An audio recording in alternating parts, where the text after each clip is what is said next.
Podcast. I'm Valerie Hale. Chinese handcuffs are very similar to our lives. Pritchett points out that with Chinese handcuffs, we always pull in order to get out of them. We're trying harder. We're trying what's logical. However, it's more important when you have Chinese handcuffs. And how many of you have been stuck in Chinese handcuffs? The more you relax, the easier it is to get released from Chinese handcuffs.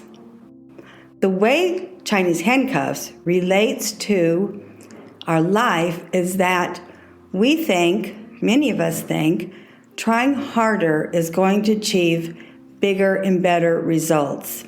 In reality, those are limiting beliefs, trying harder. In his book, Quantum Leap Strategy, Pritchett illustrates that in order for us to achieve quantum leaps, it's more important for us to do the unconventional, to become uncomfortable. We've heard that expression, think outside the box. He teaches us how to achieve quantum leaps. His main strategy is that it's simple. In order to bring quantum leaps into your life, you have to stop doing what you've always done. He points out that we're ready for quantum leaps when intuitively we know we can do more with our lives. We know we can do bigger and better things. The other sign that we're ready for quantum leaps are for those of us who feel burnout. Look how many people did the Great Resignation. Now they're ready for bigger and better things. That's when you start to use your imagination and the whole idea of what do you love? What would you love to really be doing in your life? That's how I began podcasting. It was also the lockdown. He says in order to achieve breakthroughs, quantum leaps, it's important that you keep things simple. Once you have a vision and a dream and you're starting to feel for what you would love, take action steps. Get moving. Also, don't talk about this with other people because they will stop you from doing the unconventional. They'll stop you from being uncomfortable. And that's what it takes to achieve quantum leaps, is being uncomfortable, being unconventional. He tells us that children take quantum leaps every day. They don't think about the how-to. They don't write a business plan. They're getting on that bike and they're going to learn how to ride a two-wheeler because that's what these other kids are doing.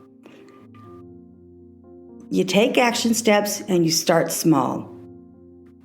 I've been watching children's videos on skiing. I've also been watching these hot dogs skiing and skating people because it's inspiring for me. Here I am starting a new business, and I think about what these people do. They practice every day. But these little children are scared. They're fearless. And that's what happens to us as adults. We fear rejection. Therefore, if you're ready to take quantum leaps, start watching these little children's video and take after them. Watch them on these skateboards. Snowboards. Well, skateboards too. But I have this aversion to skiing. I skied for about 6 years and I was okay, but I really hated it. Watch some videos of people who do amazing things and start thinking of some things that you can do in your life that would also be amazing for you. In Kundalini Yoga, my virtual teachers, and HARIPRAKAASH, who has been an in-person teacher when I lived in New York, teach children's yoga. The reason I am such a proponent of children learning at a young age these specific techniques from Kundalini Yoga certified teachers is that they learn how to become more self-confident. They learn how to become more self-aware. HARIPRAKAASH says that for 10 years she has taught children, from kids, little ones, all the way up to teenagers. She will swear that they are more confident in school, they're better behaved at home, no more temper tantrums, no more of this anger. I'm a proponent of, instead of putting children in that quiet time or whatever you do as a parent, I'm not a parent, have them watch a Kundalini yoga class taught by a certified teacher such as HARIPRAKAASH.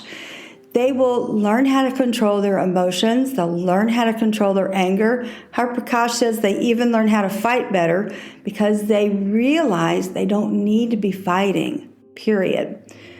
I believe that Kundalini yoga for children is so vital in today's environment.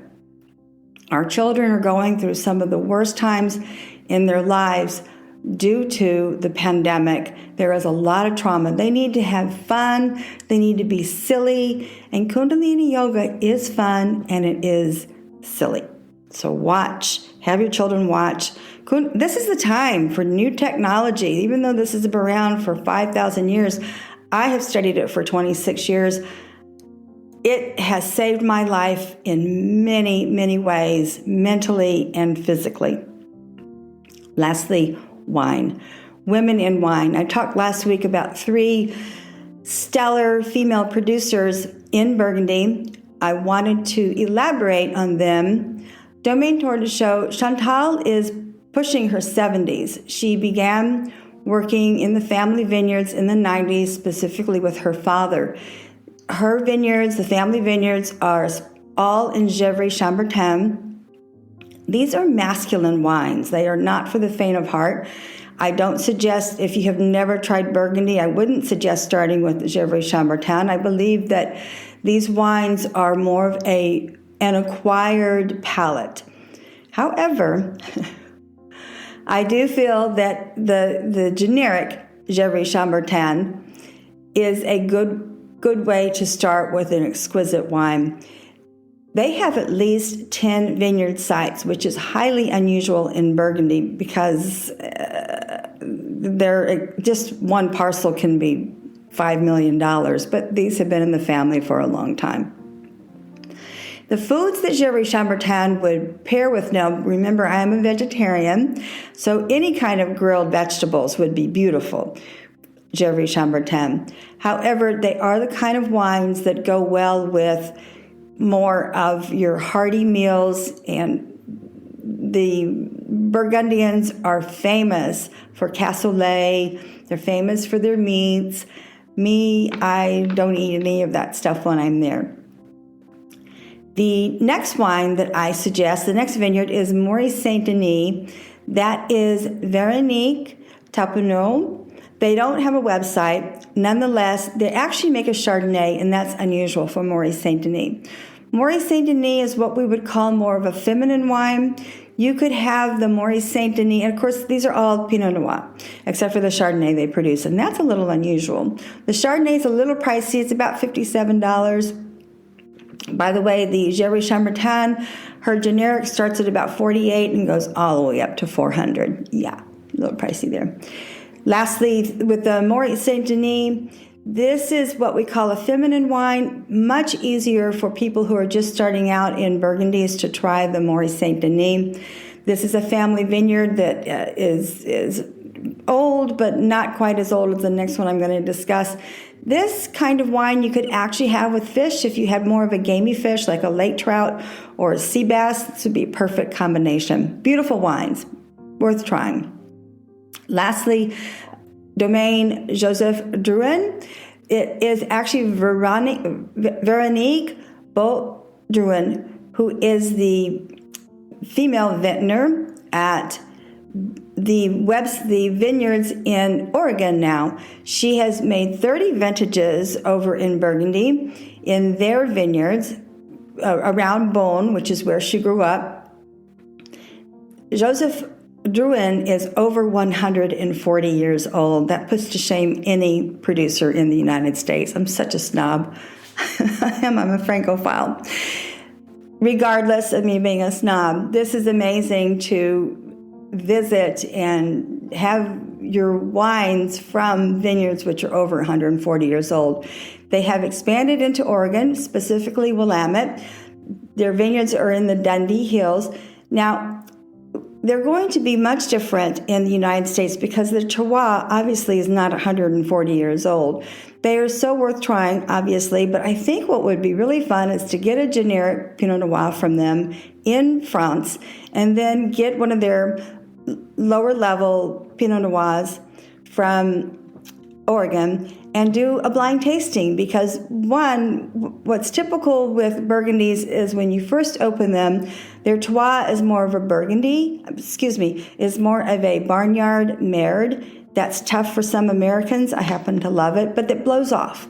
Now, for the Pinot Noir in Oregon, you're not going to have that. You're going to have more bright cherry and dense red fruits. In conclusion, with the quantum leap strategy, get moving. That is the whole idea.